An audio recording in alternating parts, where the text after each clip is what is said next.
네, 여러분 안녕하세요. 반갑습니다. 홍영일입니다. 오늘도 우리 아버지 행복학교 한번 멋지게 시작을 해보려고 하는데요. 다들 준비되셨나요?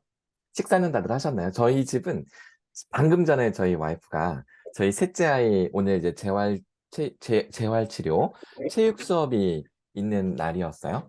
그래서 방금 집에 들어와서 저녁을 이제 막 차려서 이제 막 먹기 시작을 했습니다. 그래서 저는 막 꼬르륵 꼬르륵 소리가 나지만 저는 오늘 끝나고 먹기로 하겠습니다. 여러분들과 함께 열심히 오늘 4회차 수업 들어가 보도록 할게요.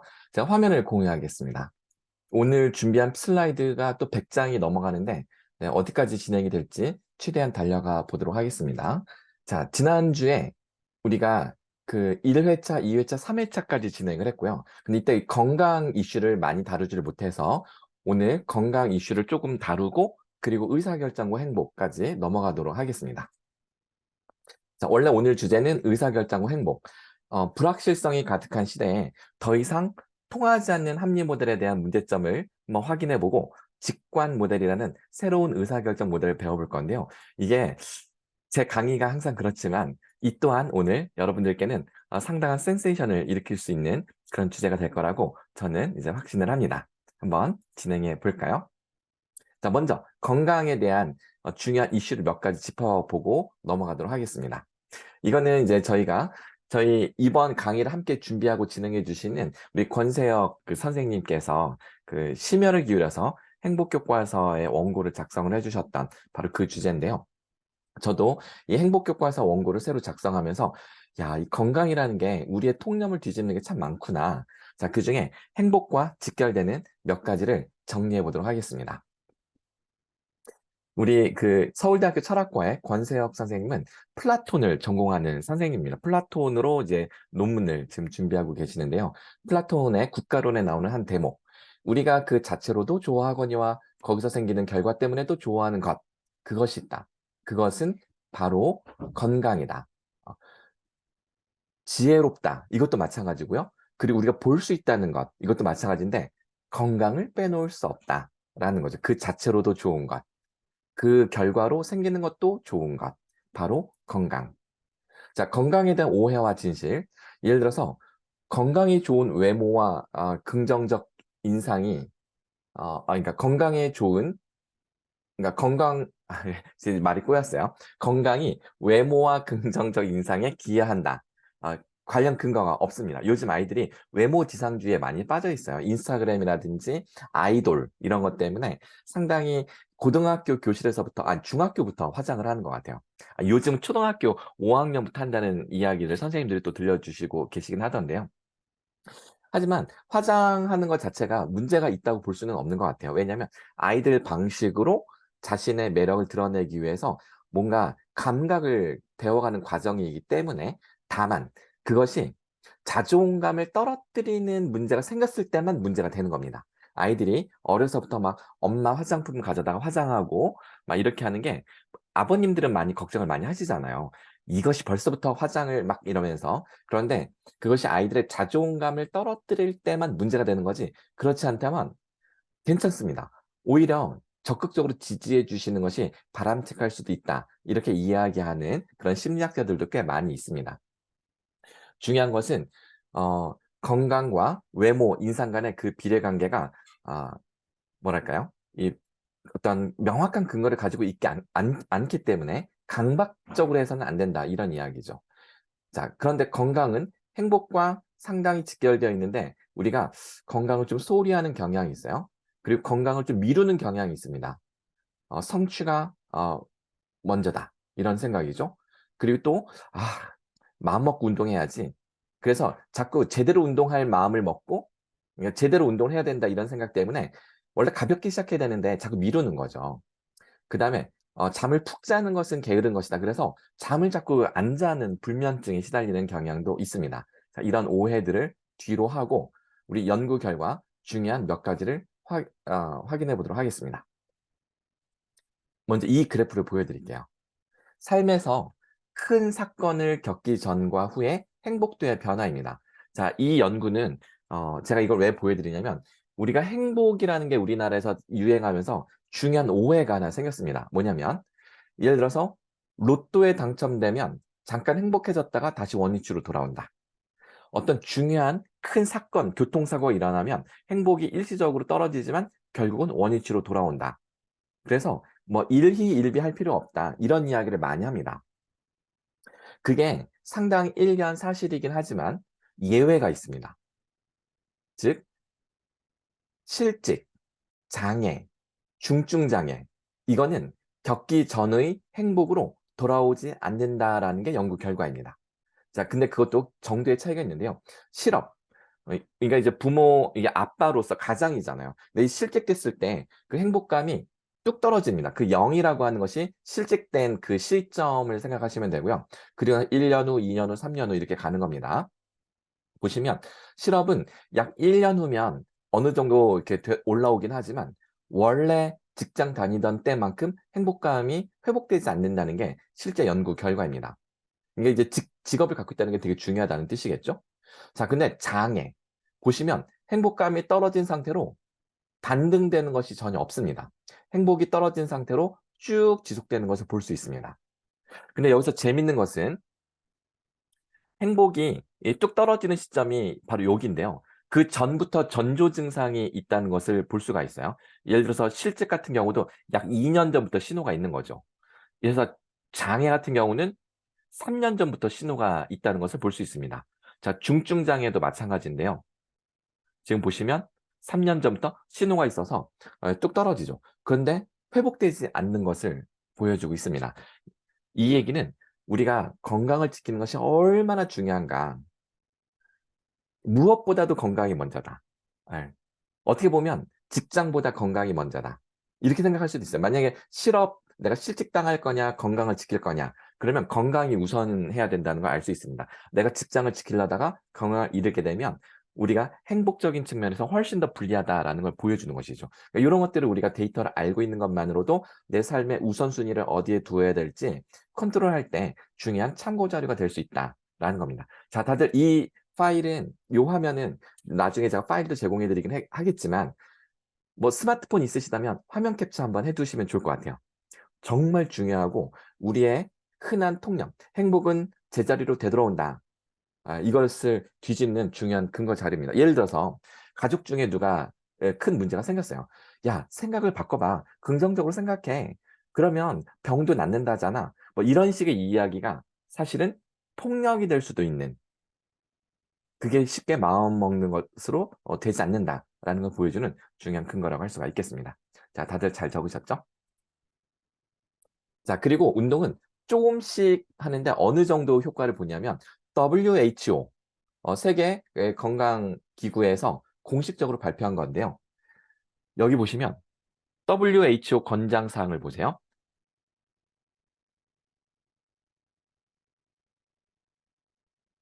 자, WHO 권장사항은 어떤가요? 제가 지금 됐다. 요렇게 요겁니다. 일주일에 75분에서 150분. 자, 일주일에 75분이면요. 30분, 한 40분 운동을 이틀만 하면 된다는 뜻입니다. 150분이라고 해도 50분 운동을 3일만 하면 충분하다, 차고 넘친다는 뜻입니다. 그러니까 이거보다 더 열심히 운동하는 것은 그렇게 효과가 더 두드러지지 않는다는 거죠. 예를 들어서 우리가 이걸 그래프로 표현하게 되면 이렇게 표현할 수가 있는데요. 예를 들어서 여기 70분이 있고요. 여기 150분이 있어요. 그러면 운동의 효과가 70분에서 150분 정도 효과가 있고 이걸 넘어가게 되면 효과가 더 이상 드라마틱하게 늘어나지 않는다는 거죠. 그러니까 70분에서 50분 정도만 운동을 하면 충분하다라는 것이 세계 건강기구인 WHO의 공식적인 권장사항입니다. 실제로 여기 WHO 홈페이지에 들어가면 이런 내용들이 상세하게 안내가 되어 있습니다. 우리 지금 채팅창에 질문 하나 주셨어요. 우리 5431님께서 우리 줌 비밀번호로 이름을 하셨어요. 우리 5431님 장애가 있으면 실직하는 거 아닌가라고 질문을 주셨는데요. 네, 그 참가자 이름, 참가자 버튼 누르시고 이름 바꾸기 좀 해주세요. 네, 5431은 우리 비밀번호이죠, 그렇죠? 네, 참가자 버튼 누르시고 이름 바꾸기 해주시면 됩니다. 장애가 있으면 실직하는 거 아닌가요? 당연하죠. 장애가 있으면 실직이죠. 그러니까 우리가 직장을 지키려고 건강을 놓치다가 문제가 생기잖아요. 제가 이제 좀 이따가 계속 말씀을 드리겠는데, 피곤해지면 실수할 가능성이 되게 커집니다. 잠이 부족하면 실수가 늘어나고 사고가 나면 그러면 이제 장애가 될 수가 있는 거예요. 제가 이제 아 제가 잠시 화면 공유 중지하고 말씀을 드려야 되겠네요. 제가 지난주 목요일 날 사고 났어요. 제가 자동차가 그 스마트 크루즈가 되는 차거든요. 스마트 크루즈. 이게 왜 버튼 딱 눌러 놓으면 앞차 속도 맞춰 가지고 이렇게 속도 빨라지면 같이 빨라지고 느려지면 같이 느려지고 이렇게 깜빡 졸더라도 핸들이 알아서 돌아가기 때문에, 제가 최근에 이제 장거리 여행을 다니면서 정말 한 번도 사고가 안 났거든요. 근데 지난주 목요일 날 억수같이 비가 쏟아지는 거예요. 제가 이제 충남 아산의 경찰대학에 강의하러 가는 거예요. 오후 4 시부터 강의인데, 제가 이상하게 그날따라 서울에서 제가 12시 좀 넘어서 출발을 한 거예요. 되게 일찍 출발했어요. 저는 절대로 시간을 이렇게 여유 있게 다니는 사람이 아니거든요. 정말 빠듯하게, 저는 1 분이 아깝다고 생각하고 정말 딱 타이트하게 다니는데, 그날 비가 억수같이 쏟아지기도 하고 '그래 오늘 좀 여유 있게 가서 거기서 맛집 찾아가서 밥도 먹고 해야지.' 이렇게 막 내려가는데, 억수같이 비가 쏟아지는데, 이 경찰대학이 충남에 있거든요, 충남 아산에. 그럼 경기도 평택을 지나서 그 강을 다리 평택대교를 지나는데, 아니 제가 깜빡 졸은 거예요. 졸았는데 3 차선에 공사한다고 그 왜 그 차 충돌 방지하는 이 주황색 통들이 막 이렇게 세워져 있잖아요. 이게 비스듬히 이렇게 차선을 좁히니까 이게 센서가 이걸 인식을 못해 가지고 그냥 박은 거죠. 달달달 이렇게 탕탕탕탕탕 박으니까, 그래서 딱 정신을 차리니까 제 차가 이걸 막 들이받고 있는 거야. 그래 가지고 어떻게 해 가지고 이제 했는데, 악셀에다가 작동을 안 해요. 센서가 이제 튕겨 나가서 나중에 이제 공업사에 가서 보니까 이게 딱 센서가 선이 끊어지고, 그러니까 범퍼가 이렇게 팍팍 찌그러지면서 안에 센서가 바로 앞에 있으니까 고장 난 거죠. 와 저 진짜 그때 거기는 화물 트럭이 엄청나게 다니고요. 비가 억수같이 쏟아지면 막 뒤에서 빵빵거리고 막 헤드라이트 켜고, 저는 악셀에다 안 밟히니까 차는 안 나가지 막 그러다가 겨우겨우 한 5분 가다가 옆에 열린 데가 있어 가지고 그 공사하는데 차선으로 들어가서 1 시간 동안 기다려서 레카차 불러서 레카가 저를 공업사에 끌어다 놓고, 그리고 거기서 택시 타고 딱 가니까 경찰대학에 딱 4 시에 도착했어요. 예. 하여간 저 죽는 줄 알았는데요. 아 그 누구죠? 한 우리 교통 사고, 그 누구의 블랙박스지? 그 유튜브 있잖아요. 한문철 변호사인가요? 그거 가끔 유튜브 알고리즘으로 떠 가지고 계속 보는데, 그거 보면 '와 내가 저렇게 될 뻔했구나.' 막 이런 생각이 들어 가지고 했거든요. 제가 잠이 부족해서 전날 잠을 못 잤거든요. 사실 와이프가, 제가 전화를 했더니 나 사고 났어." 그랬더니 "내가 얘기했잖아. 잠 안 자고 다니면 사고 난다고." 막 이러면서 엄청나게 깨지는 거예요. 그래서 "아니 이왕이면 화내지 말고." 뭐 이렇게 했는데, 하여간 혼났어요. 그러니까 이게 안 된다니까요. 건강이 우선이라는 거죠. 그래서 우리 5431 님, 그런 의미로 말씀을 드린 겁니다. 에이 장애가 되면 끝이죠, 끝. 자, 이게 제 이야기라서 좀 얘기를 좀 했습니다. 그리고 일주일 운동량에 따른 조기 사망 위험률인데요. 이것도 이제 거꾸로 보여주는 그래프인데, 밑에가 시간인데요. 조기 사망 위험률이죠. 일 몇 hour per week. 주당 중강도 운동 10 분. 예를 들어서 1 매트가 10 분이니까, 자 그러면 75면 75 에다가 곱하기 10을 한 분. 그럼 750 분이네요. 그쵸? 자 750 분이면 이게 몇 시간이라고 할 수가 있는 거죠? 600 분이 10 시간이죠. 네. 그 시간을 넘어가면 사망 위험률이 높아진다는 뜻입니다. 사망 위험률이 떨어지다가 다시 올라가요. 그 얘기는 뭐냐면, 지나치게 운동량을 늘리면 사망 위험률이 어느 순간 다시 올라간다는 뜻입니다. 과한 운동을 하지 말라는 뜻입니다. 여기서 말하는 그 중강도는 약간 그 중간에서 강도가 쪼끔 높은 그 세기의 운동을 말하는 건데요. 그것을 어느 수준을 넘기게 되면 사망 위험률이 되려 높아진다라는 그런 연구 결과도 있다. 그러니까 적정한 운동, 가벼운 운동을 일 주일에 1 시간씩 3 일, 이틀 3 일이면 충분하다. 자 요거 다시 한번 강조해 드리고요. 그다음에 필요 영양소 요런 것들을 우리 학생들, 우리 아이들 우리 기술 가정 시간에 다 배우는 거니까 이런 것들 다시 한번 강조해도 부족하지 않을 것 같습니다. 수면이 부족하면 실수가 늘어난다. 잠을 충분히 자는 게 되게 중요합니다. 자, 얼만큼 자야 되느냐? 8시간을 채워야 됩니다. 무조건. 8시간. 평균 8시간입니다. 사람에 따라서 6시간이 편안한 사람도 있고요. 10시간이 편안한 사람도 있어요. 참고로 저는 개인적으로 9시간에서 10시간이 저에게 필요합니다. 예. 근데 제가 좀 과하게 무리해서 사고를 냈던 거죠. 그래서 저 이제 그 약간 반자율주행 되는 차이지만, 이제부터는 크루즈를 웬만하면 잘 안 쓰려고 마음을 바꿔먹었어요. 고속도로에서도. 연령대별 권장 수면 시간이 있는데, 65세가 되어야 요 정도 시간입니다. 이게 보면 짙은 색깔이 평균이고 위아래가 사람마다 조금씩 이제 범위가 있는 건데, 우리는 성인이니까 끝에서 두 번째 정도 되죠. 평균이 7에서 9시간이고요. 6시간 정도 되는 사람도 있고 많으면 10시간 되는 사람도 있다. 바로 요 대목입니다. 그래서 여러분들은 난 5시간도 충분하던데 그러면 상당히 부족할 수도 있다. 한번 스스로 이 컨디션을 잘 돌이켜 보실 필요가 있겠습니다.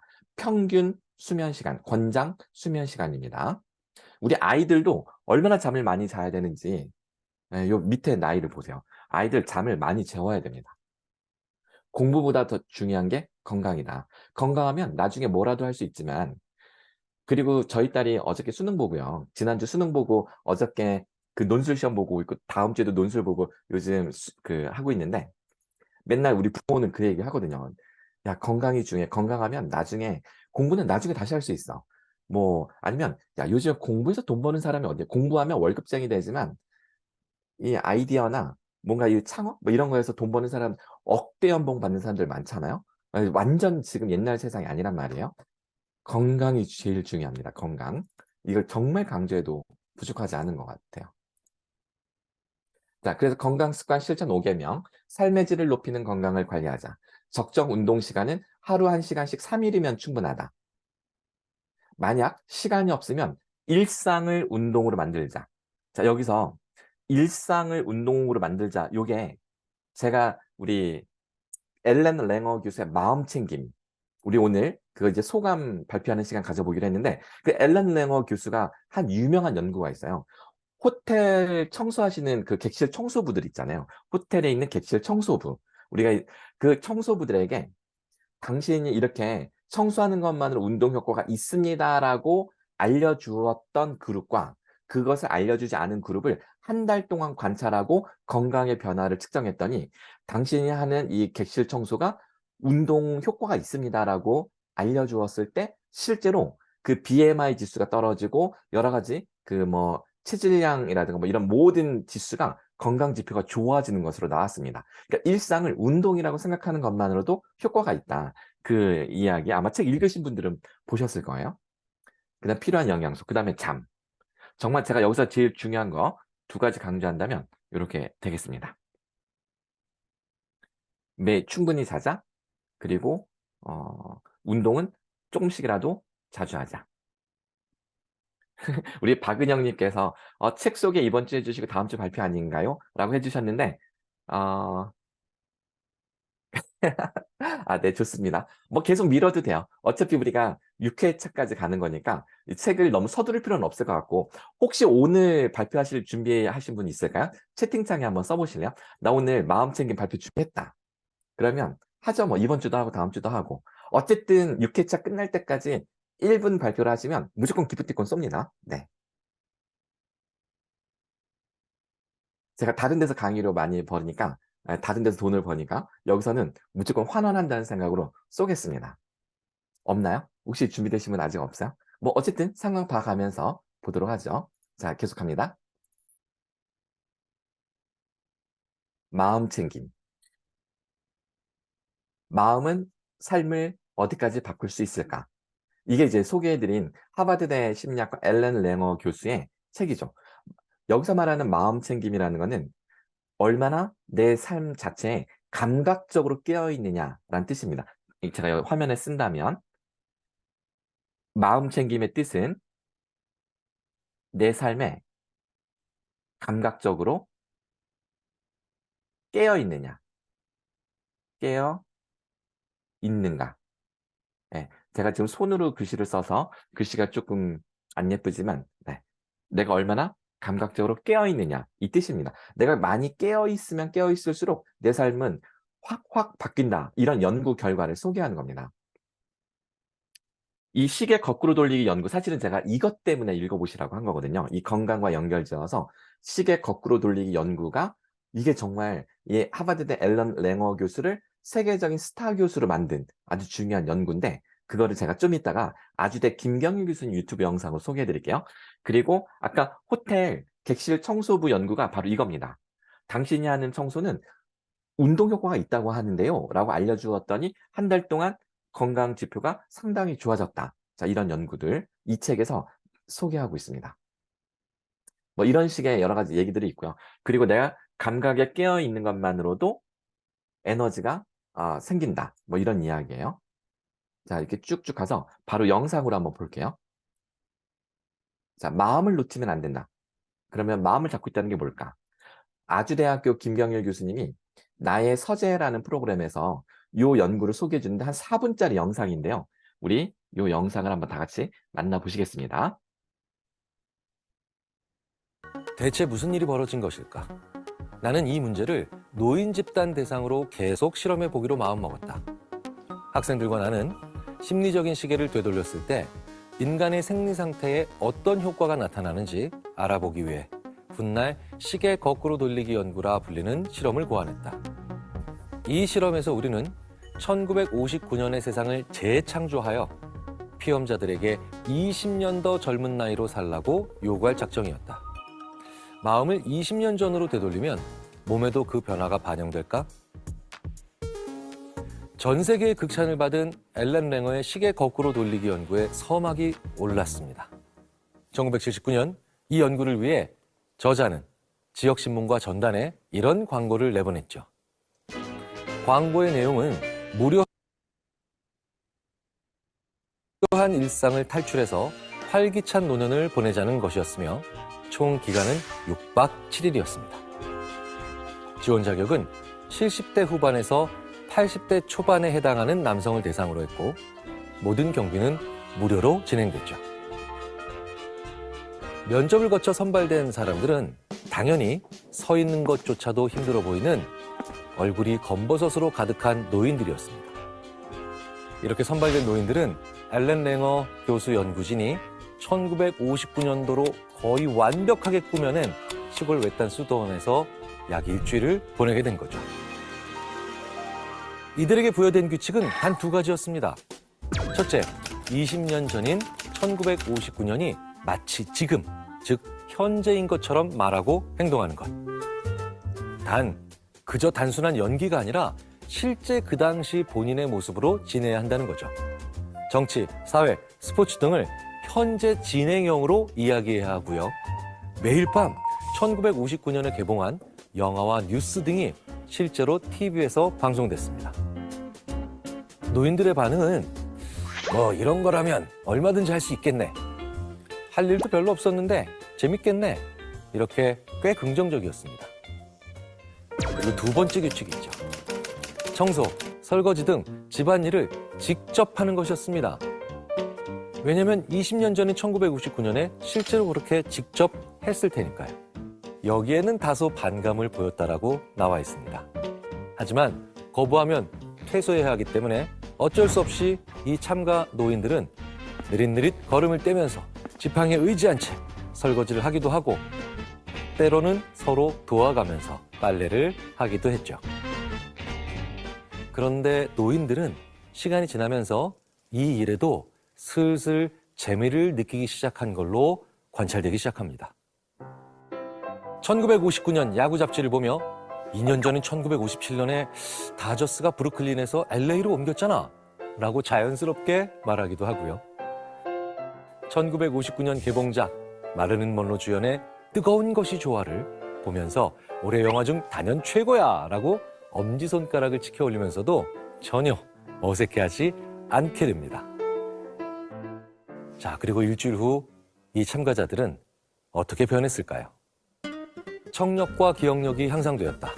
대부분 좋은 의미로 체중이 평균 1.5kg 늘어났으며 악력도 현저히 향상되었다. 수많은 측정 결과에서 참가자들은 더 젊어졌다. 실험군은 관절 유연성과 손가락 길이, 손 놀림이 월등히 나아졌다.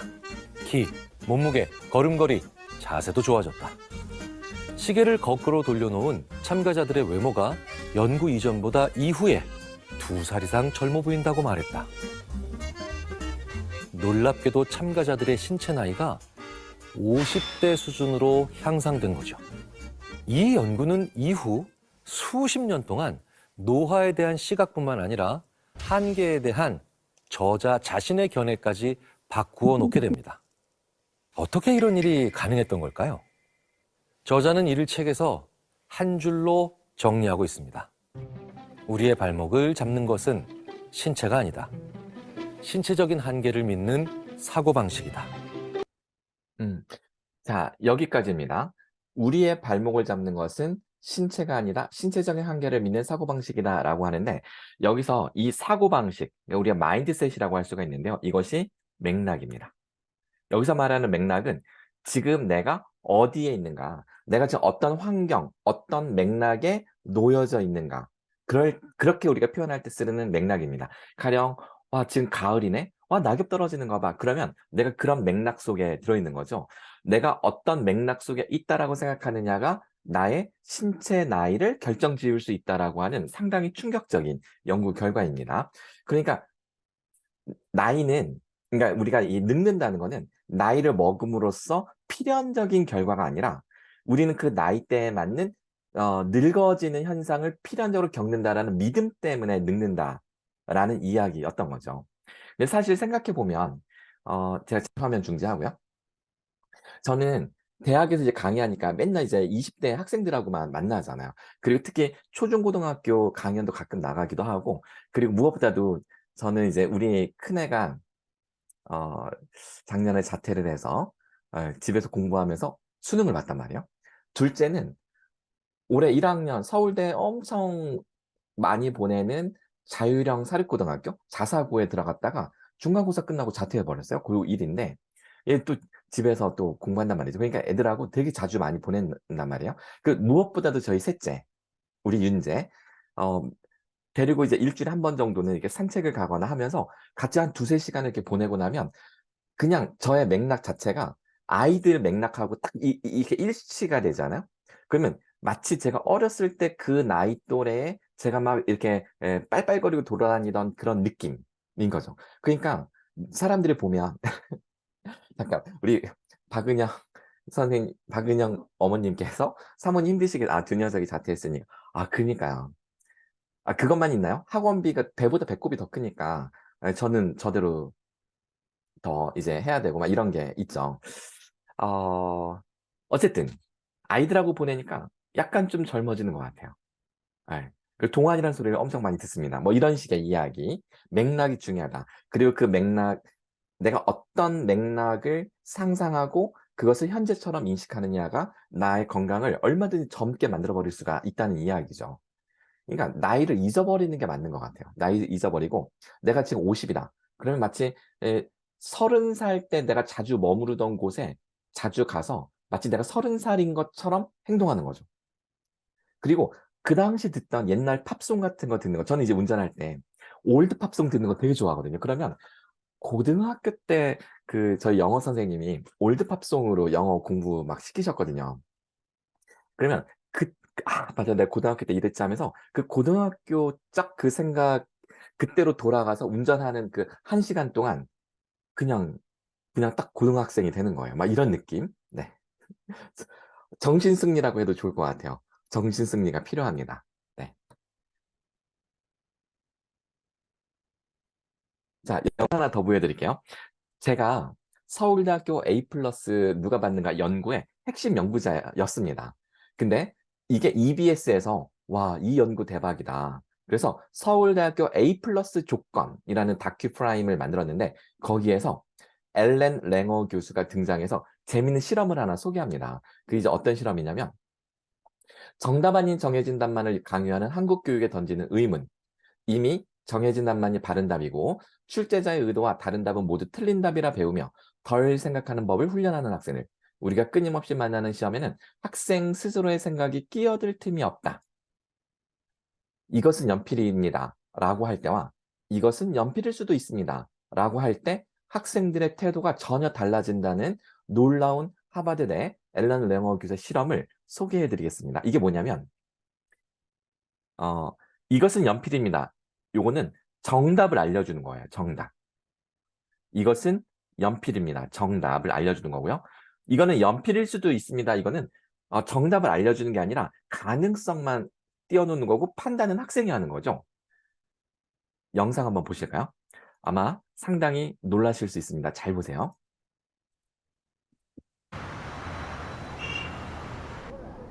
그렇다면 답을 잘 맞추는 아이가 더 똑똑해지는 걸까요? I remember as a student, and that was a long, long time ago, we had certain tests that were given by the state, for example. And I would ask a question, and the teacher actually answered and said, well, you don't need to know that for the test. 자, 이분이 앨런 랭어 교수고 제가 화면이 좀 약간 뚝뚝 끊어지더라도 제가 선명하게 좀 보여드릴게요. 제가 부드럽게 영상을 재생하면 화면의 해상도가 좀 떨어집니다. 그래서 화면이 약간 뚝뚝 끊어지더라도 선명하게 자, 요 상태로 제가 이제 재생을 한번 해볼게요. 자, 잘 보세요. And because of a test that is going to have such a big place in your life, what you're going to do is probably study mindlessly. 앨런 랭어 교수는 정답을 찾는 교육이 아이들에게 어떤 영향을 미치는지 오랫동안 연구해왔습니다. 자, 여기서 제가 요 대목만 잠깐 다시 돌려드릴게요. 이 앨런 랭어 교수의 이 영어 표현 중에 mindless라는 표현이 딱 나옵니다. 그러니까 마음 챙김은 mindfulness는 있어요. mindful, mind가 가득하다, mindful. 근데 mindless는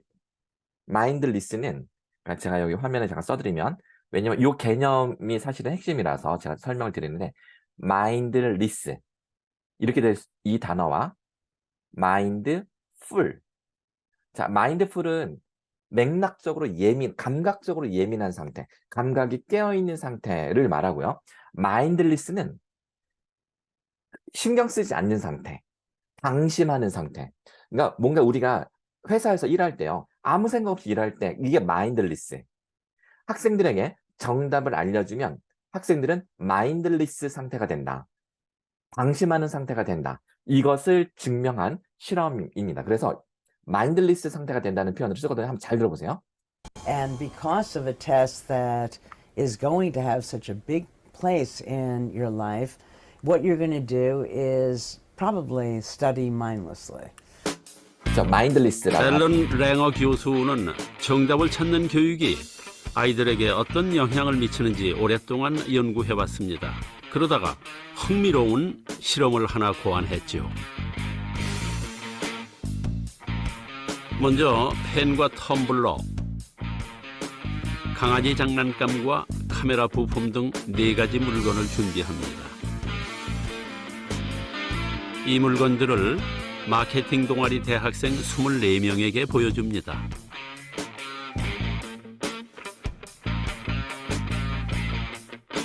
그런 뒤에 학생들을 12명씩 2조로 나누었습니다. 1조 학생들에게는 A는 펜이다, B는 텀블러다, C는 강아지 장난감이다, D는 카메라 부품이다 라고 단정적으로 설명했습니다.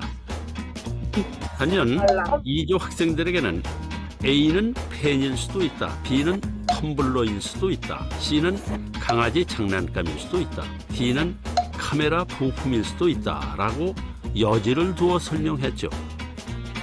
그런 뒤에 연필을 주고 물건 가격이 높은 곳에서 낮은 순서대로 쓰라고 했습니다.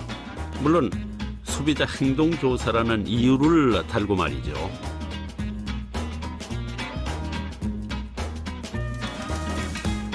질문지 작성을 끝냈을 때 제작진은 갑자기 말을 바꿉니다. 거꾸로 물건 가격이 낮은 것에서 높은 순서로 써야 한다고 말이죠. 이미 질문지 칸을 채운 학생들은 당황하지 않을 수 없겠죠? 사실 진짜 질문은 이겁니다. 과연 누가 강아지 장난감을 지우개로 사용할 것인가? 그럼 어떡하지? 그러니까 X하고 옆에다가 다시 쓸까요? 이거 밑에다가 그냥 순서대로 써도 돼요? 오랜만이라서 테이블에 놓여있는 것 중에 뭐 지우개로 쓸 수 있는 거 없을 것 같아요? 네, 제 생각에는 없는 것 같아요. 지우개로 쓸만한 거 지우개. 그런데 달리 반응하는 학생도 있습니다. 고무가 이거 뭐 고무로 지워질까요? 해보세요. 뭐라도 해야지 지금 어떻게? 네, 되네요. 돼요? 네, 되네요. 오, 다행이다. 이걸로 지워지려나?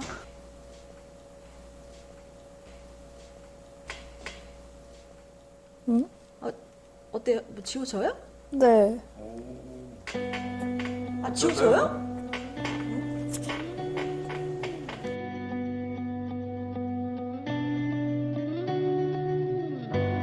강아지 장난감일 수도 있다라고 여지를 두어서 설명한 2조에서는 12명 가운데 6명이 지우개로 사용했습니다.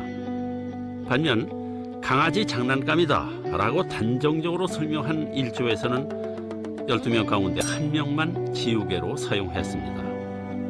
왜 이런 결과가 나왔을까요? 이거는 어떤 물건이다라는 설명을 들었기 때문에 약간 이거는 그런 물건이니까 지우개가 아니니까. 씨는 강아지 장난감이라고 얘기를 하셨으니까 그냥 그 용도로밖에 생각이 안 났던 것 같아요. 당연히 강아지 장난감이니까 지우개의 용도로 쓰일 거라고는 생각이 못했어요. 장난감으로 좀 지우기에는 안 지워질 것 같으니까.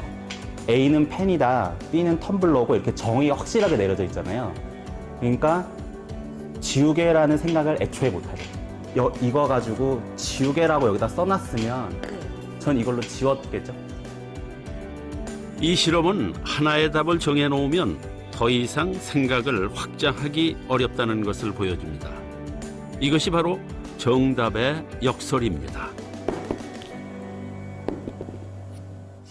When you know something in an absolute way, it just doesn't occur to you to think about it in any other way. That there's only one way of doing things, one way of knowing something, that these answers in some sense exist independent of human presence, as if they were handed down from the heavens rather than a group of people decided that this is the answer that we're going to take as real. 자, 마음 챙김을 연습하려면 어떻게 하면 좋을까? 서울대학교 정신과 전문의인 윤대현 교수님의 강의를 강력히 추천드립니다. 제가 연민을 배운 것도 바로 이 윤대현 교수님으로부터 이제 배웠기 때문이기도 한데요. 제가 이 영상을 추천드리기 위해서 제가 보실 수 있는 링크를 제가 한번 찾아볼게요. 저는 유튜브에서 엘렌 랭어 교수의 관련 영상을 다 이렇게 따로 모았어요. 여기 엘렌 랭어.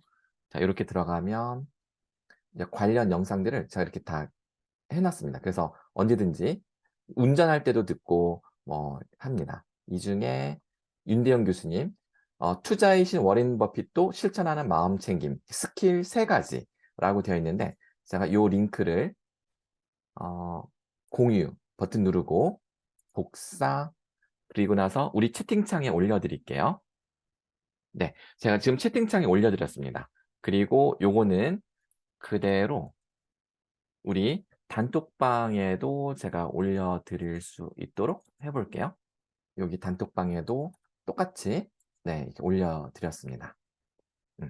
그래서 요거 나중에 한번 시간 되실 때 보시면 좋겠습니다. 네, 제 PPT는 항상 용량이 커서 지금 또 자동 저장하는데 약간 시간이 걸리고 있네요. 그 사이에 질문이 있거나 그러면 언제든지 또 채팅창에 의견 올려주세요. 우리 5431님은 아직 이름을 못 바꾸셨군요. 참가자 이름을. 일부러 숨기시려고, 안 드러내려고 안 바꾸시는 것일 수도 있으니까, 제가 너무 막 바꾸시라고는 안 하겠습니다. 공산주의인가 민주주의인가, 그러니까 공산주의와 민주주의 차이인가, 이런 것도 있을 수 있어요. 맞아요. 그럴 수 있어요. 공산주의에서는 사람들이 생각을 못 하잖아요. 그렇죠? 우리 마인드풀리스 소감은 1분 동안 이렇게 내가 읽은 거를 그냥 말로, 구두로 이제 발표하는 그런 시간을 제가 생각을 한 거고요. 그리고 글로 정리하는 것도 있어요. 자, 뭐냐면 제가 이거 보여드릴게요. 제가 사이트를 하나 만들었습니다. 패들렛이라고 해서 여기다가 인증샷을 올리는 겁니다. 여기다가 인증샷을 올리시는 건데요. 제가 여기 보시면 아버지 행복학교 패들렛이라고 돼 있죠. 제가 이 링크를 복사해서 드리잖아요. 그럼 클릭하시고 여기다가 플러스 버튼 누르고 올리실 수 있어요. 오늘 4회차 강의 들으시고 손필기 인증샷, 지금 다들 필기하시는 분들에게 제가 선물을 드리려고요. 손필기 인증샷 딱 사진 찍어서 올려주시면 이것도 제가 기프티콘 쏠게요. 마음 챙김 후기. 자, 마음 챙김 후기. 요거 여기다 올려주셔도 됩니다. 여기다가 일단 무조건 올리시고, 그리고 나서 올리신 분부터 순서대로 뭐 발표하는 식으로 하면 좋지 않을까, 이런 생각이 드네요. 마음 챙김 후기 및 강의 손필기 인증샷 올리는. 자, 지금 제가 패들렛 주소라고 채팅창에 올려드렸는데 요거는 역시 우리 단톡방에도 똑같이 올려드릴게요. 여기다가도 똑같이 올려드립니다. 네, 이렇게 하시면 될 것 같아요. 여기서 이름을 바꿀 수 있나? 이 손필기 인증샷 올리는 건 어떻게 하는 거냐면, 제가 다른 학생들, 제 강의에서 다른 학생들이 한 거 한번 제가 샘플로 보여드리면, 인하대학교 학생들 한번 제가 들어가 볼게요. 그럼 저는 학생들이 매주 제 강의가 끝나자마자 손필기 인증샷을 이렇게 올려요. 근데 이름을 써주셔야지 제가 기프티콘을 쏠 수 있으니까, 전화번호는 제가 다 가지고 있으니까요. 이름만 이렇게 적어주시면 제가 기프티콘을 쏠 수 있습니다. 이 강의에 등록하셨을 때 이름을 알려주셔야 되겠죠. 그러면 학생들이 이렇게 필기한 거를 이렇게 올려요. 네. 그러면 어떤 내용을 집중해서 이 학생이 들었구나, 뭐 중요한 포인트를 놓치지 않고 잘 잡고 있네. 자, 이런 것들을 제가 이제 확인할 수가 있겠죠. 네, 이런 식으로. 요즘에 아이패드 많이 쓰니까 그렇게 하는 학생들도 있고, 이렇게 손으로 필기하는 학생들도 있고요. 상당히 재밌습니다. 그래서 요거 꼭 한번 도전해 보시기 바랍니다. 제 패들렛 주소, 자, 채팅창에 올려드렸죠. 자, 이제 오늘 강의도 30분 남았는데 지금 남은 시간이라도 열심히 필기하셔가지고 찰칵 찍어서 올리시면 돼요. 네, 나 지금까지 안 했는데 이러지 마시고 지금 도전하셔도 됩니다. 자, 그러면 의사결정과 행복 주제로 넘어가 보도록 하겠습니다. 합리 모델 대 직관 모델. 자, 시대 정신이 변하고 있습니다. 그야말로 확실성 시대는 저물고 불확실성 시대로 접어들고 있는데요. 우리가 구글 엔그램 데이터베이스라는 게 있어요. 구글에서 구글 엔그램이라고 딱 치고 들어가면 간단히 내가 키워드를 넣어서 그래프를 그려볼 수 있습니다. 예를 들어서 확실성, 불확실성. 자, 이렇게 검색을 하잖아요. 그러면 지난 200년간 전 세계에서 출간된 책에 내가 검색한 단어에 등장하는 비율을, 빈도수를 비율로 보여줍니다. 예를 들어서 파란색이 확실성이란 단어인데요. 확실성이란 단어는 이렇게 빈도수가 줄어들고 있습니다. 반면에 불확실성, uncertainty라고 하는 불확실성은 최근에 확실성이란 단어를 압도하는 것으로 드러나고 있습니다. 200년 전에는 확실성이 우리 인간 세상의 의식을 지배했다면 지금 21세기는 불확실성이 우리 인류의 의식을 지배하고 있다. 빅데이터로 읽는 세상, 우리는 불확실성 패러다임으로 진입했다라는 것을 알 수가 있습니다. 그래서 불확실성과 친구가 될 필요가 있습니다. 어차피 한 치 앞도 내다보지 못하는 우리의 인생이죠. 제가 여기서 재밌는 영상 하나 보여드릴게요. 할머니가 영감, 심심하지? 이리 와봐. 내가 마술 하나 보여줄게. 라고 하면서 어떤 마술을 보여주냐면, 자, 여기 보시면 할머니가 지금 뭘 하나 준비했어요. 물병이 있어요. 그리고 동전을 하나 준비합니다. 그리고 그 동전을 물병 밑에다가 놓고 수건을 덮어요. 그 주문을 외워요. 그럼 동전이 물병 속으로 쏙 들어간다라고 하는데 한번 보실까요? Honey, I'm Yeah. gonna show you a trick. Okay, show me a trick. See the penny? I see the penny. I'll put this bottle of water right on top of the penny. Okay, And I'm gonna put this over it. okay. And when I say the magic words, Yeah, the penny's gonna go inside the bottle. really? Yes. Okay, let me see this happen. Okay. Now I got the towel. Boogie boogie. Boogity boogity. Boogity boogity. Boogity boogity. Okay. Now you look down in there and the penny's inside the bottle. Oh!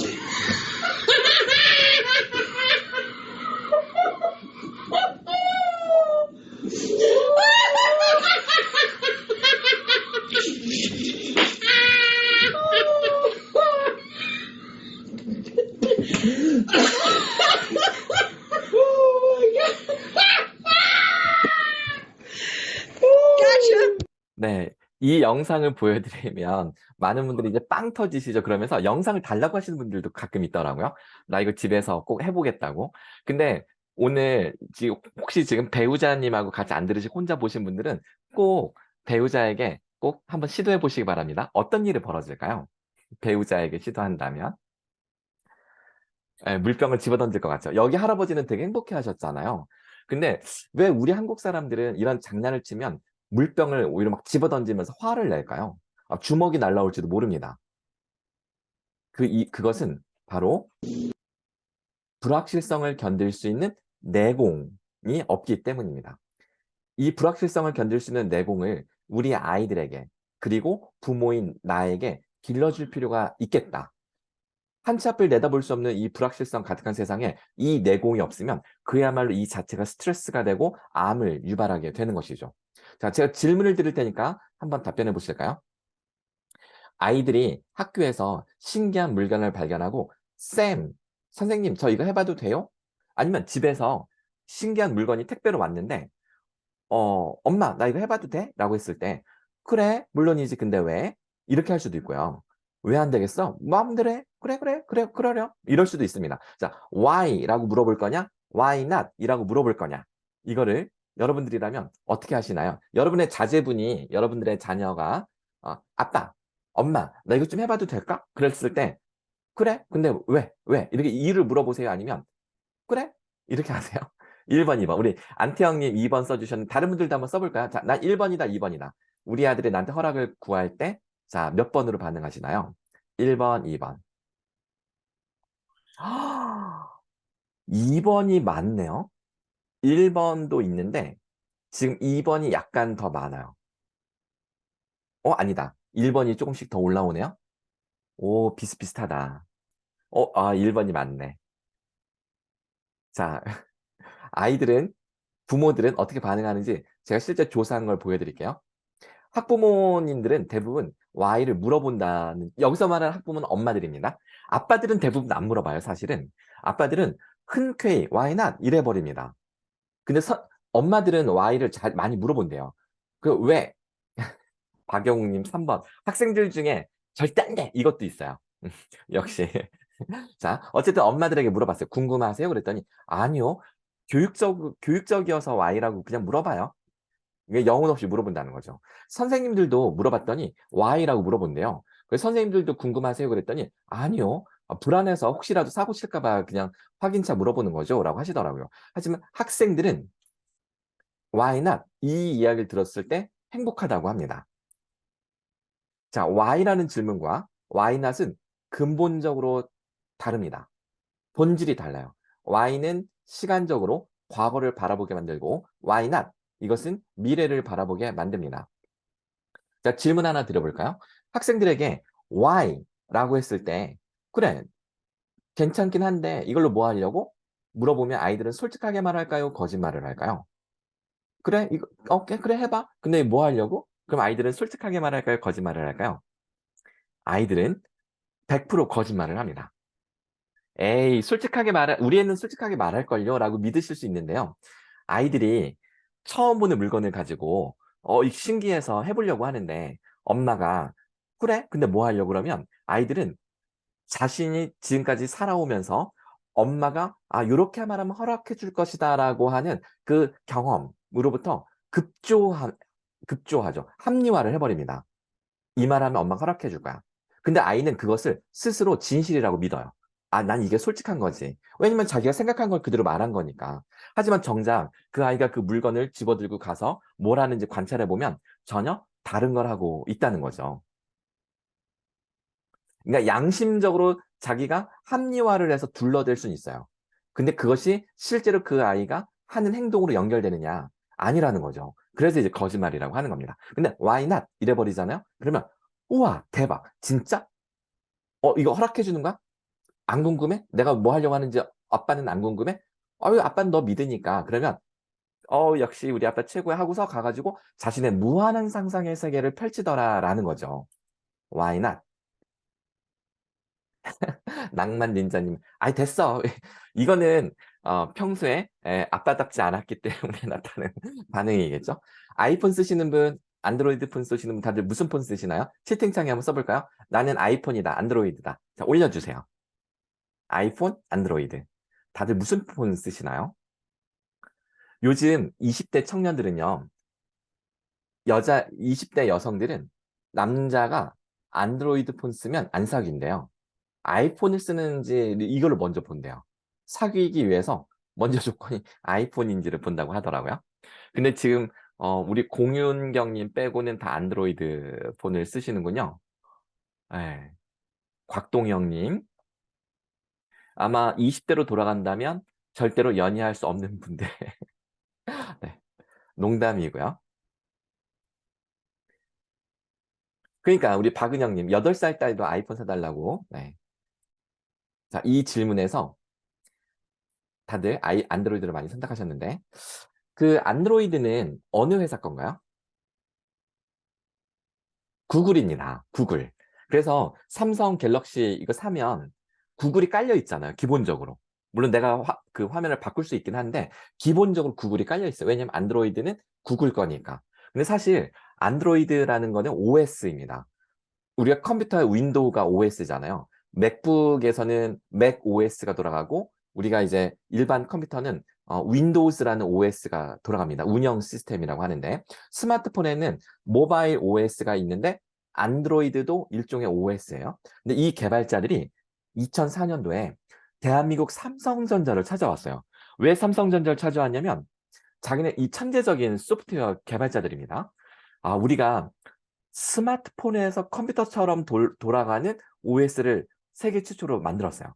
근데 대량 생산할 하드웨어 제품을 만든 회사를 물색한 거죠. 그랬더니 핀란드에 노키아라는 회사가 있고 한국에 삼성이라는 회사가 있는 거예요.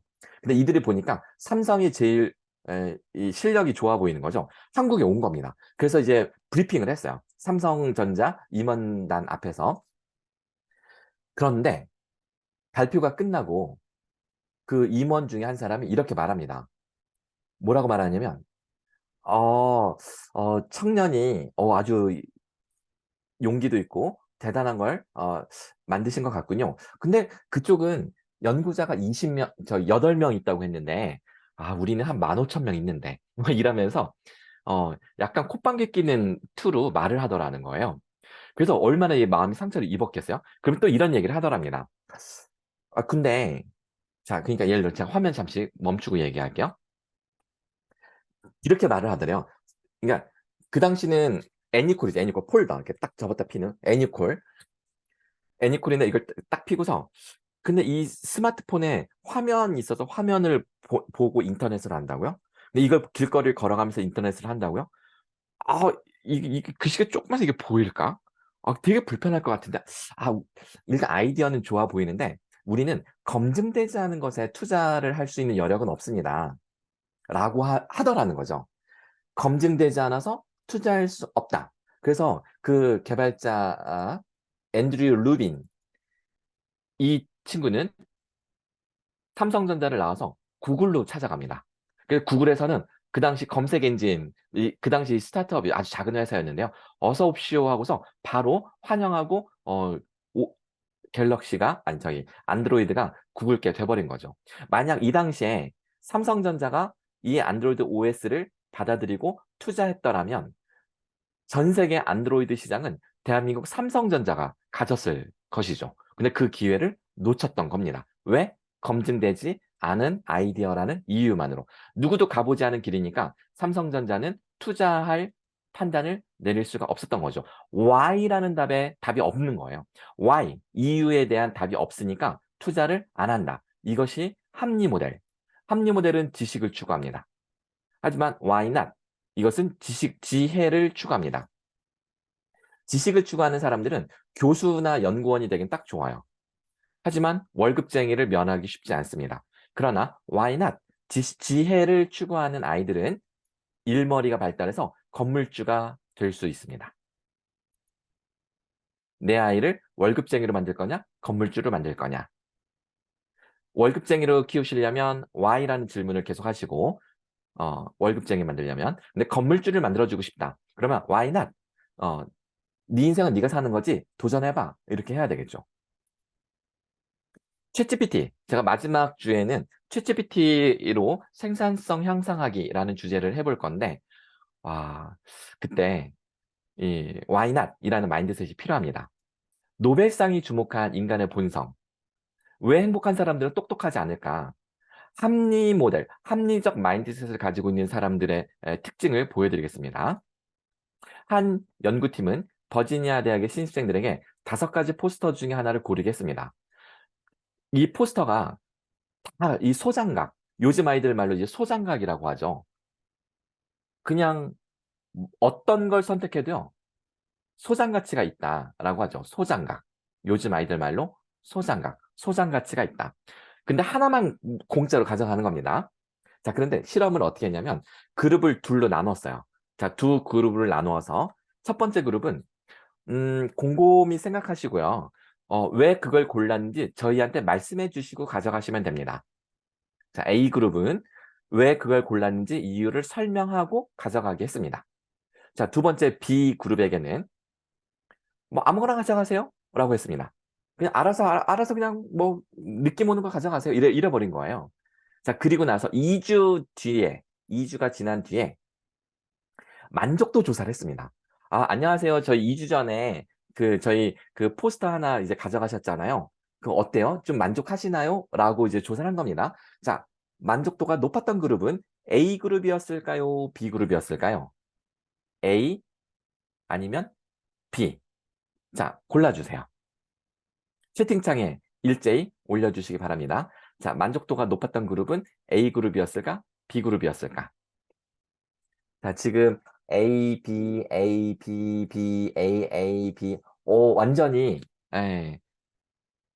박빙의 의견이 쏟아지는데 약간 B가 좀 더 많아 보여요. B가 좀 더 많아 보이는데 정답은 놀라지 마세요. B입니다. 만족도가 높았던 그룹은 A가 아니라 B였습니다. 네, 우리 지금 주석으로 우리 낭만 닌자님, 그 다음에 우리 이영준님, 이런 거 너무 좋아요. 제가 이렇게 주석으로 반응해 주시면 저 훨씬 좋아요. 그 채팅으로 하시는 것도 좋고 이게 주석으로 반응해 주시면 너무너무 좋습니다. 지금 A를 선택하신 분들이 약간 이거 충격을 받으실 수밖에 없는 연구 결과입니다. 실제로 이 연구자들도 왜 A지? 아니, 왜 A가 아니라 B지? 라고 해서 연구자들도 놀랐단 말이죠. 왜냐하면 우리는 심사숙고할수록 만족도가 높아질 것이다 라고 생각을 하니까 말이죠. 네네네. 네, 우리 수수파파님도 B라고 써주셨네요. 좋습니다. 그래서 연구자들은 별다른 고민 없이 포스터를 고른 사람들보다 현명한 선택을 위해서 심사숙고한 A그룹의 만족도가 더 높아야 되는데 더 낮게 나온 것. 그래서 다른 버전의 비슷한 실험을 반복했는데 결과는 똑같이 반복적으로 일관되게 나왔습니다. 그냥 느낌을 쫓은 사람들의 만족도가 항상 더 높게 나왔다라는 것이죠. 자, 이 연구는 그동안 우리가 행복이라는 것을 잘못 오해해왔다는 것을 암시하는 너무나도 충격적인 연구 결과입니다. 항상 최고의 선택을 하기 위해서 신중하면서도 이성적인 태도를 취해야 하는 우리의 이러한 합리성 우월주의가 일상의 소소한 행복을 가로막고 있었다라는 결과인 것이죠. 우리가 그동안 행복을 심각하게 오해해 왔던 것은 아닌가. 왜 똑똑한 사람들일수록, 왜 합리적인 판단을 하려고 하는 사람들일수록 행복하지 않을까라는 책을 쓴 이 라스 라우나탄 이 교수는 이렇게 설명을 합니다. 마인드 애딕션이라고 해서 합리성 중독이라고 번역을 하는데요. 합리성 중독, 지나친 합리적 사고는 행복감의 원천이 되는 감정과 직관을 무시하게 하고 자신의 삶뿐만 아니라 타인의 삶까지 지나치게 통제해버린다. 통제하고 억압된 삶은 행복과 거리가 멀다. 이 통제 본능이 커지면 데이트 폭력으로 연결됩니다. 왜 내 문자에 바로 반응 안 해?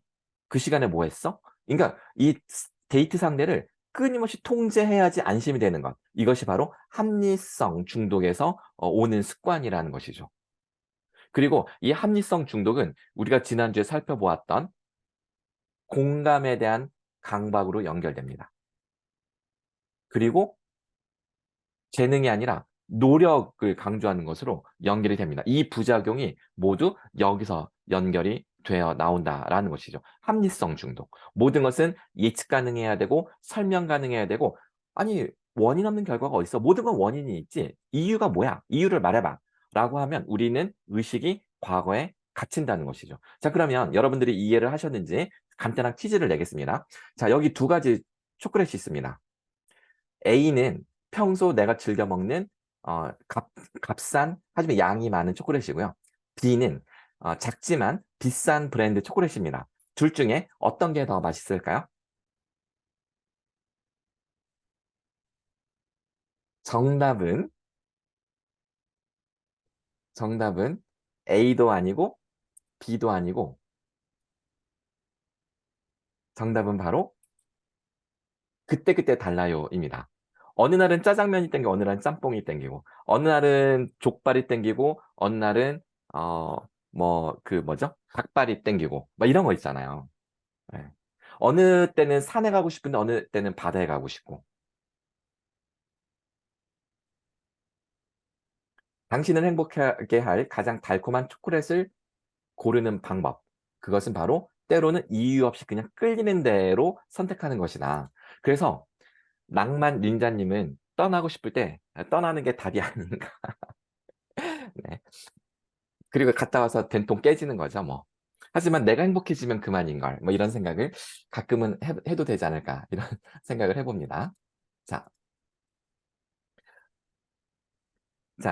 지난주에는 2002년도 노벨상 받은 다니엘 카네만 이야기를 말씀드렸는데 2017년도에 노벨상을 받은 리차드 세일러 교수는 책 제목을 보세요. 똑똑한 사람들의 멍청한 선택. 합리적인 사람들일수록 그 선택은 늘 멍청하더라. 이걸 연구해서 노벨상을 받은 거예요. 네. 인간의 본성은 합리성이 아니라 직관이라는 것을 증명한 것이었죠. 이 넛지라는 책이 되게 유명합니다. 넛지. 이 넛지라는 책에서 소개하는 재미있는 연구를 하나 소개할 건데, 자, 여러분들 이 질문에 정답을 맞춰보시기 바랍니다. 납세율을 끌어올리기 위한 4가지 캠페인 중에 하나는 성공했고 나머지 3개는 실패했습니다. 성공한 캠페인은 1, 2, 3, 4번 중에 몇 번이었을까요? 맞춰주세요. 이거 교수님들한테 질문하면 다 틀려요. 학교 선생님들한테 물어봐도 다 틀려요. 근데 학생들은 다 맞춰요. 되게 신기합니다. 정답은 역시 많이 틀리시는군요. 정답은 4번입니다. 네. 그래도 지금 맞추신 분들이 덜어 있는데 정답은 4번. 그러니까 지금 느낌이 오시나? 이거 애들은 다 맞춰요. 우리 애들도 맞췄고요. 제가 이거 중학생, 고등학생, 초등학생 가잖아요. 거의 90% 이상이 이걸 다 맞춰요. 왜냐면 당연하죠. 나라면 4번에서 움직이겠네. 다 이래요, 애들은. 왜냐면 인간의 본성을 애들은 알고 있는 거죠. 근데 틀리는 사람들은 왜 틀릴까요? 사람이 생각하는 동물인데 생각하면 1번이나 2번이나 3번이 설득적이지 않나? 라고 생각하는 거죠. 하지만 전혀 그렇지 않다. 인간의 본성을 몰라서 우리가 1번, 2번, 3번 설득을 하지만 실제로 잘 움직이지 않습니다. 엉뚱하게도 4번에서 사람들이 움직이더라라는 것이죠. 그렇죠. 우리 박영욱 님이 설득될 것이라는 착각. 최승복님의 편승 효과 다 맞는 설명입니다. 문제를 설명할 것인가, 해결할 것인가. 문제에 접근하는 두 가지 방법이 있습니다. 우리는 시간 후에 살아가는데요. 자, 시간 후에 살아가다 보면 문제가 생깁니다. 문제가 쿵 하고 생겼을 때 잠시 멈춰서서 뒤돌아볼 것이냐, 아니면 즉각 해결할 것이냐. 잠시 멈춰서서 뒤돌아보는 것을 합리 모델이라 하고요. 즉각 해결하는 것을 직관 모델이라고 합니다. 자, 합리 모델. 왜 뒤돌아볼까요? 원인을 찾기 위해서겠죠. 원인을 왜 찾을까요? 해결책을 도출하려고. 해결책을 도출해서 뭐 하려고? 그렇죠. 문제를 해결하려고. 그런데 오늘 정말 중요한 퀴즈 내겠습니다. 자, 이 퀴즈는 기프티콘 커피 10잔가 5만 원을 걸고 퀴즈 내겠습니다. 자, 채팅창 다들 준비하시고요. 자, 퀴즈는 뭐냐면 왜 합리 모델은 저 문제를 해결하지 못할까? 실제로 합리 모델은 저 문제를 절대로 해결하지 못합니다. 100% 해결하지 못합니다.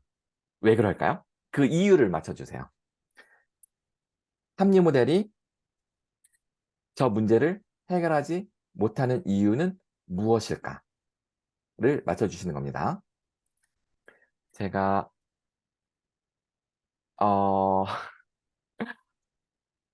우리 백이홍 님이 지금 시간이 흐르고 있으므로라고 해주셨는데 이거 맞춘 것 같거든요. 지금 첫 번째로 정답이 바로 나와버린 것 같아요. 네, 그럼 백이홍 님이 당첨인데 그래도 확실하게 여쭤봐야 되겠어요. 우리 백이홍 님 혹시 마이크 가능하세요? 백이홍 님 나와라고 봐. 자. 안녕하세요. 오, 네네네, 안녕하세요. 지금 시간이 흐르고 있기 때문에 라고 해주셨어요. 조금 더 부연 설명해 주실 수 있을까요? 그 문제라는 거는 항상 네, 거기에 머물러 있지 않고 네, 항상 새로운 것도 나올 수 있고 변화무쌍하기 때문에 네, 거기에서 항상 이제 원인을 생각하다 보면 그 과거에 매몰되어 있으니까 네. 그런 것 같은데요. 맞아요. 정답이에요. 제가 지금 백이용 님이 말씀하신 거를 파워포인트 애니메이션 효과로 표현을 해봤는데 제가 보여드릴 테니까 한번 다들 보세요. 자, 시간이 흘러가다가 문제가 쿵 하고 생깁니다. 쿵. 시간은 멈추지 않고 계속 진행합니다. 우리는 원인을 찾아 해결책을 찾아 적용하려고 사이클을 돌리는 동안 문제는 저 멀찌감치 도망가고 존재하지 않는다는 거죠. 시간은 끊임없이 흐르고 멈추지 않는다. 문제는 시간에 따라 계속 변한다. 우리는 삽질을 할 뿐이다. 라는 거죠. 뒷북. 그래서 문제를 완벽하게 해결하지 못한다는 것입니다. 그러면 지금 5431님이 채팅창에 그럼 역사는 왜 배우냐라고 해주셨어요. 역사. 자, 역사는 왜 배우냐? 라고 질문 주셨는데 우리 5431님 우리 잠깐 마이크 한번 연결해 볼까요? 5431님 마이크 혹시 가능하실까요? 자, 5431님. 왜냐면 제가 성함이 궁금해서. 노. 안 된다고? 그럼 제가 그냥 알아서 하겠습니다. 역사.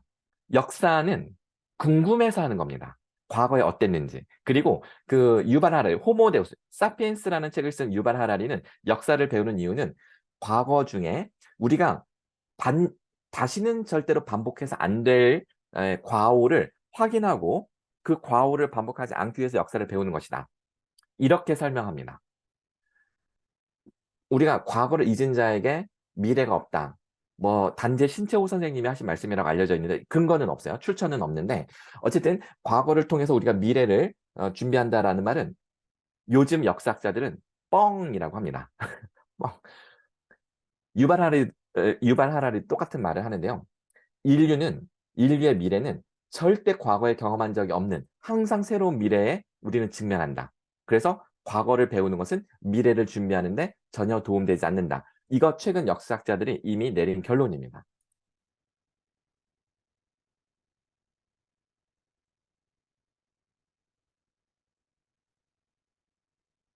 세월호. 그 후 학교는 많은 안전교육 시도되고 있고 매뉴얼이 나왔지만 실제로 도움이 안 된다는 의견들이 많습니다. 안전대책 많이 쏟아졌지만 해양사고는 계속 급증하고 있습니다. 요즘 뭐 아파트 붕괴되는 시절에 살고 있습니다. 지진 경보가 발생되면 우리 경주에서 경주 경주는 경북인가요? 거기서 이제 지진 났을 때 막 그게 우리나라도 안전지대가 아니다. 그래가지고 한 달에 한 번씩 애들은 사이렌이 울리면 책상 밑에 2분 동안 몸을 숨겼다가 운동장으로 대피하는 훈련을 합니다. 근데 지진 재난 전문가들은 실제로 지진이 발생했을 때 이렇게 매뉴얼대로만 행동하는 게 제일 위험하다고 합니다.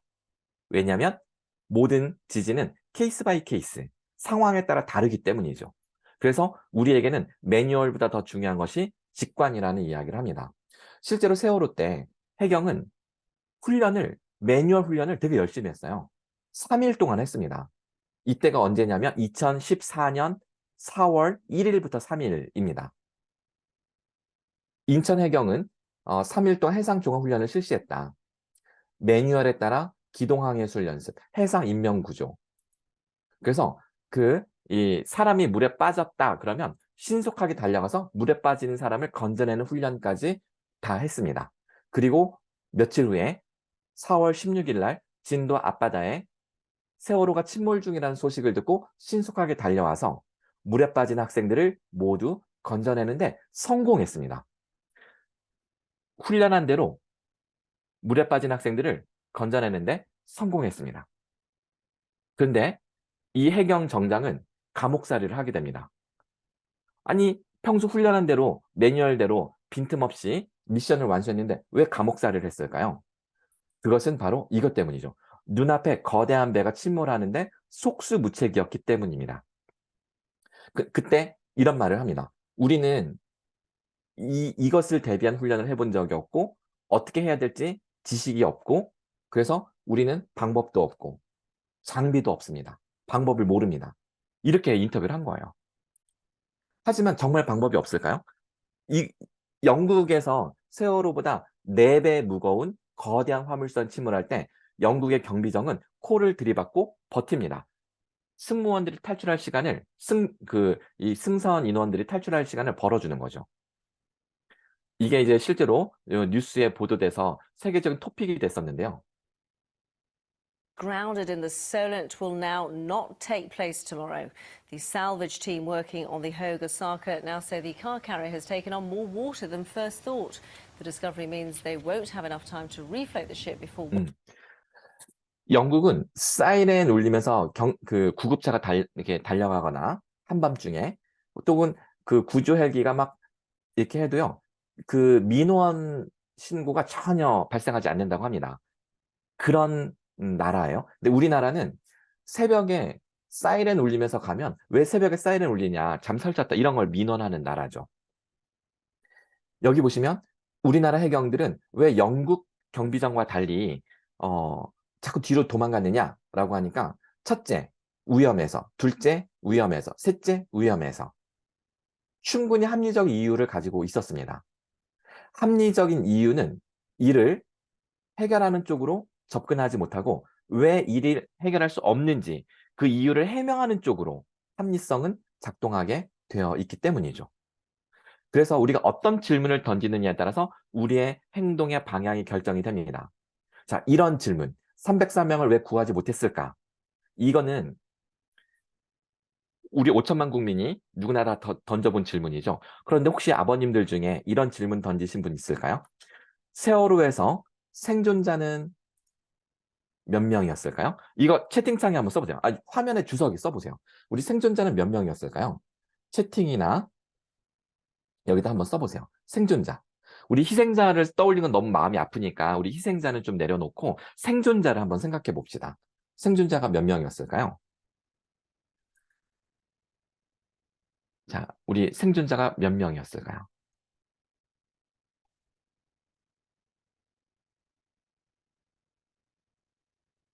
(200여 명) 아버님들 다르구나. 이거 교수님들이나 학교 선생님들한테 질문하잖아요. 그러면 다들 이렇게 말해요. 20명? 30명? 50명? 근데 실제로 생존 인원은 우리 15명 나왔다. 네, 우리 김지훈님.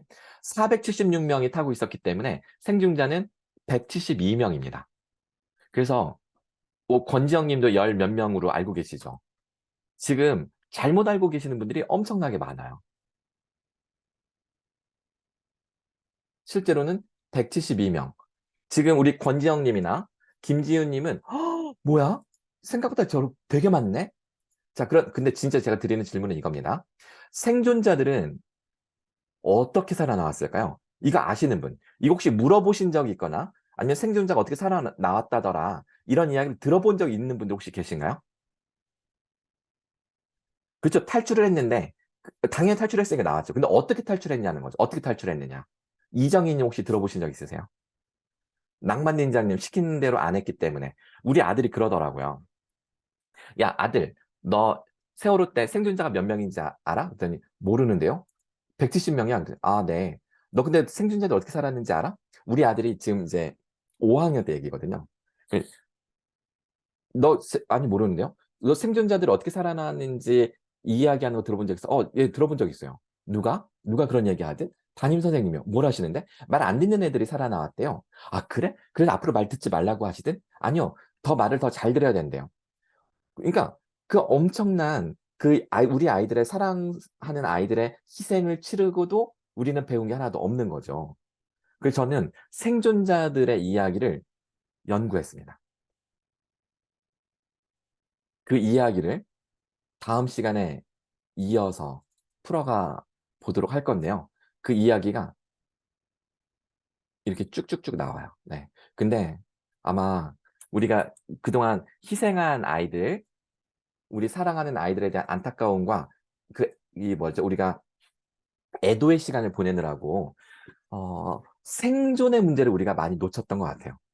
근데 마지막 이 강의는 6회차에 연결될 거예요. 오늘이 이제 4회차인데 6회차에 연결해서 이 직관과 챗GPT를 통한 직장에서의 생산성 향상이 이게 확 연결이 돼요.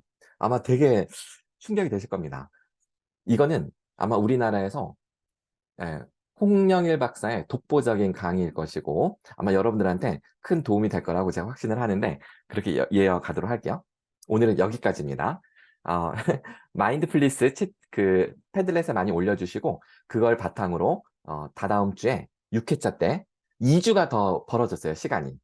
왜냐하면 다음 주는 제가 인생관리연구소 박지현 소장님의 사실 제 강의보다 만족도가 더 높고 훨씬 더 인기가 많은 그 소장님과 함께 우리 특히 아버님들의 이 삶의 습관, 생산성 높은 습관에 정말 도움되는 아주 구체적이고 실질적인 팁을 드리는 그런 시간을 진행을 할 예정이거든요.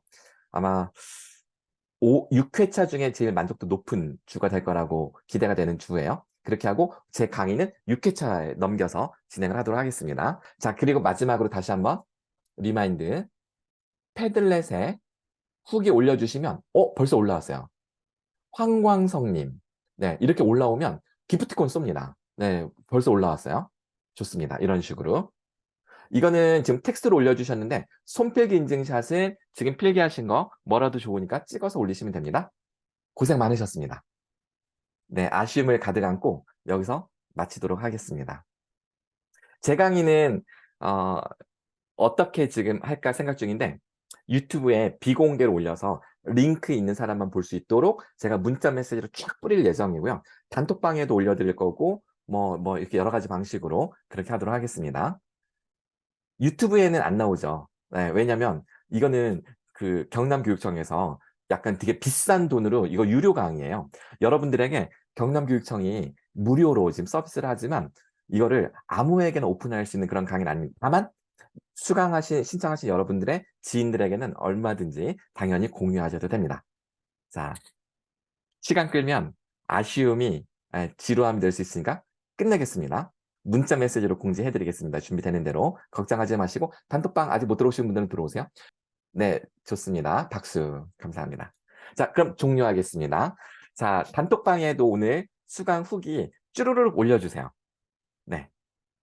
그게 나중에 우리 이 프로그램 제가 보고서 쓸 때 다 써야 되거든요. 올려주세요. 고맙습니다. 종료하겠습니다. 5, 4, 3, 2, 1, 땡. 편안한 밤 되세요.